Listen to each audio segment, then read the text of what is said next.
सुन्नी इत्तेहाद council ने सदारती उम्मीदवार के लिए महमूद खान अचकजई की हिमायत कर दी। बानी पीटीआई के सदारती उम्मीदवार के लिए महमूद खान अचकजई की हिमायत की इजाज़त। महमूद खान अचकजई कुछ देर बाद कागजात नामजदगी जमा कराएंगे। फारूक एच नाइक हुकूमती इत्तेहाद के सदारती उम्मीदवार आसिफ अली जरदारी के कागजात नामजदगी जमा कराने इस्लामाबाद हाईकोर्ट पहुँच गए। चारों हाईकोर्ट्स में सदारती उम्मीदवार कागजात नामजदगी जमा करवा सकते हैं। सदारती इंतखाबात के लिए कागजात आज दिन 12 बजे तक करवाए जा सकते हैं। सदर पाकिस्तान का इंतखाब 9 मार्च को होगा।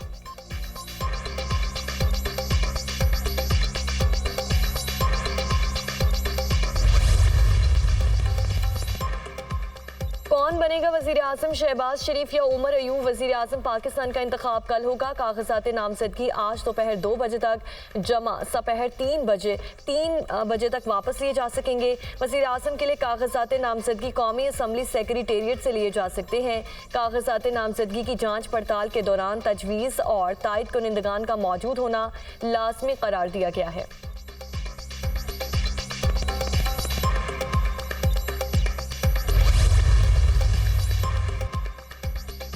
मुल्क के मुख्तलिफ इलाकों में बारिश और बर्फबारी। चित्राल और गिरदोनवाह में 2 रोज से मुसलसल बारिश और बर्फबारी। एमरजेंसी नाफिज, राब्ता सड़कें बंद, बालाई इलाकों का राब्ता मुनक़ता, मोबाइल नेटवर्क मुअत्तल। इलाके में 2 से 3 फुट तक बर्फबारी रिकॉर्ड। आज़ाद कश्मीर में बर्फबारी से वादी लीपा, बालाई नीलम समेत मुतादिद इलाकों की शाहराहें बंद।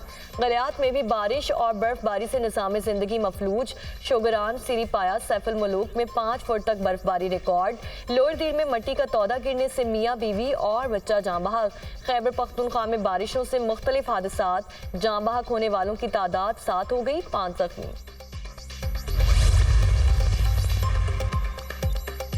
बारिश बरसाने वाला सिस्टम कराची से निकल गया। शहर कायद में ठंडी हवाओं का राज, सर्दी में इजाफा। गुज़श्ता रोज सबसे ज्यादा बारिश कायदाबाद में 45.5 मिलीमीटर रिकॉर्ड। बलूचिस्तान में मगरबी हवाओं के असरात, कोयटा और चमन समेत मुख्तलिफ शहरों में बारिश और बर्फबारी। ऊंचे और दरमियाने दर्जे के सैलाबी रैले। बलूचिस्तान का खैबर पख्तूनख्वा के साथ जमीनी राब्ता मुनक़ता। RCD शाहरा सैलाबी रैले से डूब गई। तफ्तान हाईवे भी बंद। पाक आर्मी की तरफ से गवादर और रेस्क्यू रिलीफ ऑपरेशन जारी। मुतासरीन को खुराक, पानी और अद्वियात फराहम। सैलाबी रैले में फंसे 8 अफराद को बाहिफाजत निकाल लिया। रावलपिंडी और इस्लामाबाद में वक्फे से हल्की और तेज बारिश। लाहौर में रिमझिम और ठंडी हवाएं। आज मजीद बारिश की पेशगोई। सरफराज बुगटी बिला मुकाबला वजीर आला बलोचिस्तान मुंतखब। किसी और उम्मीदवार ने कागजात नामजदगी जमा नहीं कराए। वजीर आला के इंतखाब के लिए बलोचिस्तान असम्बली में राय शुमारी कुछ देर बाद होगी। बिला मुकाबला नामजद होने के बावजूद वजीर आला मुंतखब होने के लिए सरफराज बुगटी को राय शुमारी में 33 अरकान की हिमायत दरकार होगी। सरफराज बुगटी का कहना है कि करप्शन का खात्मा और अमन मान का क़याम सबसे बड़ा चैलेंज होगा।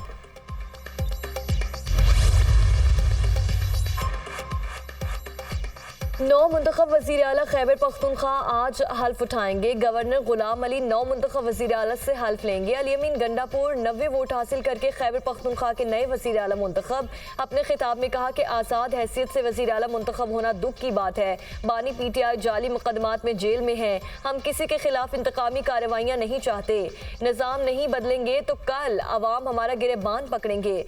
कौम को मालूम हो गया कि सिलेक्टेड कौन है। चीफ इलेक्शन कमिश्नर इस्तीफा दें। मेरे खिलाफ 9 मई के वाकयात का कोई सबूत है तो पेश करें। जिस FIR में सबूत नहीं वो 1 हफ्ते के अंदर खत्म करें। वजीर आला KP ने तमाम अरकान से करप्शन ना करने का हल्फ भी लिया।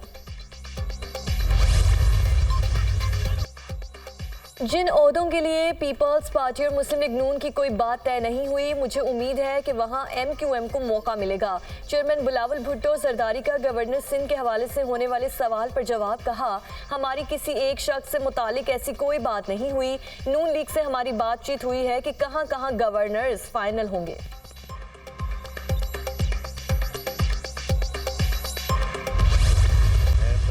सादिक सिद्ध के दिल से हल्फ उठाता हूँ कि मैं खुलूस नीयत से पाकिस्तान का हामी और वफादार रहूंगा। सरदार अयाज सादिक तीसरी बार स्पीकर कौमी असम्बली मुंतखब। लीगी रहनुमा ने 199 वोट हासिल किए। सुन्नी इत्तेहाद काउंसिल के आमिर डोगर को 91 वोट मिले। स्पीकर के इंतखाब के लिए 291 वोट डाले गए, 1 वोट मुस्तरद हुआ। लीगी अरकान के अयाज सादिक को मुबारकबादें। अयाज सादिक ने आमिर डोगर और दीगर PTI रहनुमाओं के नशिस्तों पर जाकर उनसे मुसाफिहा किया। पीपल्स पार्टी के गुलाम मुस्तफ़ा शाह डिप्टी स्पीकर कौमी असम्बली मुंतखब। गुलाम मुस्तफ़ा शाह ने 197 वोट हासिल किए। सुन्नी इत्तेहाद काउंसिल के जुनेद अकबर 92 वोट हासिल कर सके। JUIFA और BNP का स्पीकर के इंतखाब का बायकॉट। सुन्नी इत्तेहाद काउंसिल का ऐवान में शोर शराबा। एजेंडे की कॉपीज फाड़ डाली। स्पीकर के डाइस के सामने नारेबाजी भी की। कौमी असम्बली के मजीद 2 अरकान मुनीबा इकबाल और शहजादा गुस्तासब ने भी हल्फ उठा लिया। आज हमारे मुल्क की सियासत में जो तलखियां आ गई हैं, पाकिस्तान के लिए इंतहाई नुकसानदेह। मैं लिहाजा मेरी ख्वाहिश और कोशिश होगी कि आप सब के ताउन के साथ हम कोई नेशनल कंसेंसस बिल्ड करें। हुकूमती और अपोजिशन अरकान इख्तिलाफ ज़ातियात की बजाय सियासत तक महदूद रखें। स्पीकर ऑफिस के दरवाजे सबके लिए खुले रहेंगे। हुकूमत और अपोजिशन को साथ बिठाना मेरी जिम्मेदारी होगी। नौमुंतखब स्पीकर अयाज सादिक का खिताब। नौमुंतखब डिप्टी स्पीकर गुलाम मुस्तफ़ा शाह ने आसिफ जरदारी, बिलावल भुट्टो, नवाज शरीफ और शहबाज शरीफ का शुक्रिया अदा किया। यकीन दिलाता हूँ एतमाद को ठेस नहीं पहुँचाऊंगा। गुलाम मुस्तफ़ा शाह का खिताब।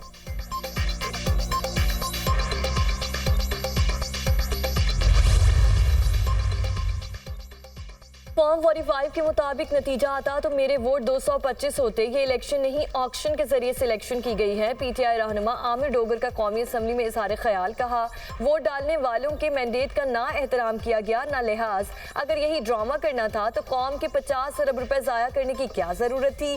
हमें जीती हुई सीटों का मैंडेट वापस किया जाए। असम्बली का गुज़श्ता सेशन इफ्तिताही नहीं, ताज़ियती था।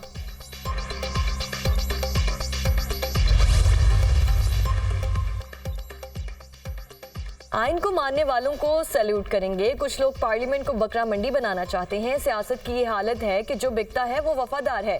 भोंडे अंदाज में पार्लियामेंट पर हमला हुआ। बानी PTI के नुमाइंदे आवाम की ताकत से पार्लियामेंट में गए। नून लीग, पीपल्स पार्टी और PTI वादा करें कि पार्लियामेंट आवाम की ताकत का सरचश्मा होगी।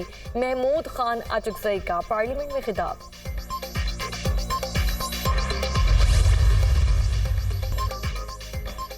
और नवाज शरीफ की मौलाना फजलुर रहमान को मनाने की कोशिशें, साथ मिलकर चलने और वजारत उस्मा के लिए वोट की दरख्वास्त। मौलाना की जानिब से तहफ़्फ़ुज़ात का इजहार और गिले शिकवे। हुकूमत का हिस्सा नहीं होंगे, हमने बड़ा फैसला किया है जो बदल नहीं सकता। मरकजी जनरल काउंसिल के इजलास में फैसलों की तौसीक ली जाएगी। मौलाना अब्दुल गफूर हैदरी।